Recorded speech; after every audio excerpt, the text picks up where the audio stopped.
బీసీలు ఎంతమంది ఉన్నారో ఎవరికి లెక్క తెలియదు. గొర్రెకుంది, బర్రెకుంది, చేపలకు కూడా లెక్క ఉంది.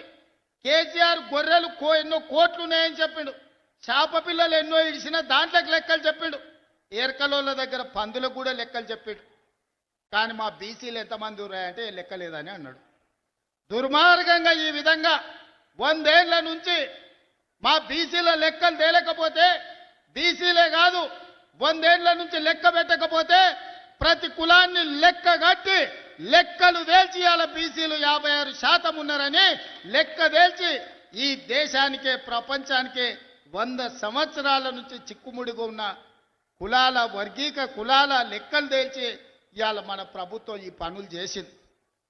మరి నేను అడుగుతున్న వీడికి వచ్చిన మా సోదరులు, మాలామాదిగా పంచాయతీ ఎంచుతుమే, బలైన వర్గాల లెక్కలు తేలిస్తమే, ఆడబిడ్డలకు ఆర్టీసీ బస్సులో ఉచిత ప్రయాణం ఇస్తమే, వాళ్ళ పిల్లలకు సన్న బియ్యంతో బుక్కడు బువ్వ పెడితమే, వాళ్ళ ఇంట్లో విద్యుత్తు వెలుగులు ఇస్తమే, రైతులకు 25,35,000 మంది రైతులకు 21,653 కోట్ల రూపాయల రైతు రుణమాఫీ చేస్తమే, ఇవాళ రైతు భరోసా పేరు మీద సంవత్సరానికి ఎకరాకు 12,000 కోట్ల రూపాయలు, 12,000 రూపాయలు ఈనాడు మనము 1,04,000 కోట్లు ఈ 2 సంవత్సరాల రైతుల కోసం మనం ఖర్చు పెడితే మేమంటావు ఆయన అంటాడు మీరేమన్నా చేసుకోరు కానీ రాజకీయాలు చేయొద్దట.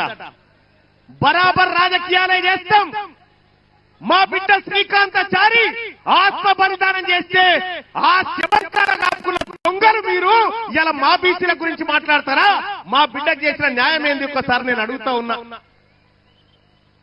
ఏ లెక్కకు ఎక్కడైనా సిద్ధం. తీన్మార్ మల్లన్న లెక్కలు తీసుకొని వస్తాడు.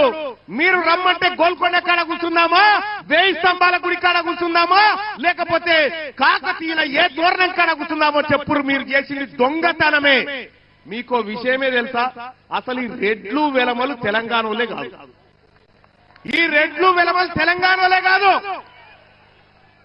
ఎందుకు చెప్తా ఉందంటే మనకు అక్కడక్కడ ఊర్లలో గడీలు కనిపిస్తున్నాయి. మా మల్లేశ్ అనేటో బాయ్, అక్కడక్కడ ఊర్ల పండి గడీలు కనిపిస్తున్నాయా?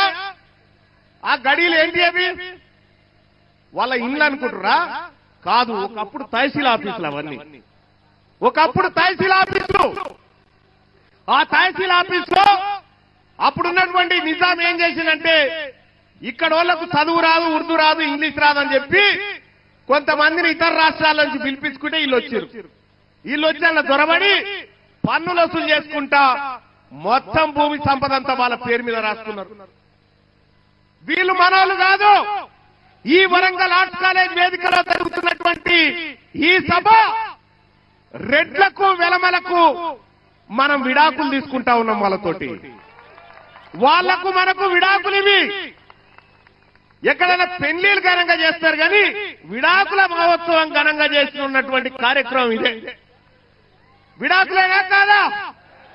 విడాకులైనా కాదా? ఇక వద్దా చాలు మీ సోపద్దాలు.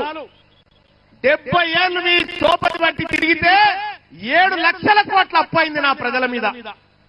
70 ఏళ్లు మీ సోపతి బట్టి తిరిగితే 1000 మంది పిల్లలు ఆత్మ బలిదానం చేసుకొని చచ్చిపోయారు. 70 ఏళ్లు మీ సోపతి బట్టి తిరిగితే లక్షల కోట్ల సంపద లూటీ అయిపోయింది.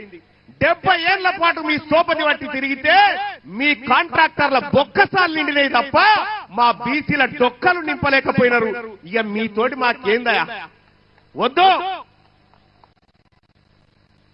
రెడ్లకు మనకు విడాకులేనా? చెప్పరేవా లీడర్లు? విడాకులేనా? విడాకులేనా? ఇగొద్దు మీ సోపతి. మీ సోపతొద్దు.